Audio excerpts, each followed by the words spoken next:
చేస్తూ అధికారులను కూడా నేను కోరుతా ఉన్నా. ఇవాళ పోలీస్ స్టేషన్లు సెటిల్మెంట్లు అడ్డాలుగా మారిపోయినాయి. పోలీసులు అదేవిధంగా ఇతర అధికారులు ఒకటే పని పెట్టుకున్నారు.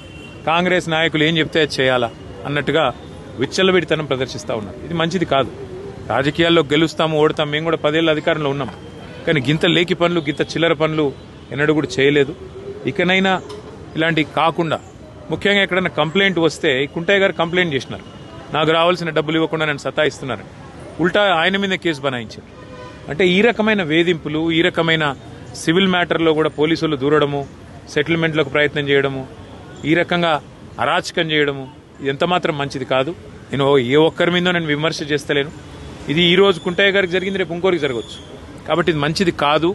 దయచేసి కంట్రోల్ చేసే ప్రయత్నం చేయాలని చెప్పి కూడా నేను ఈ రాష్ట్ర ప్రభుత్వాన్ని కూడా కోరుతా ఉన్నా. కానీ ఆ కుటుంబానికి మాత్రం ఇవాళ ఇంతకంటే ఎక్కువ రాజకీయం నేను మాట్లాడను.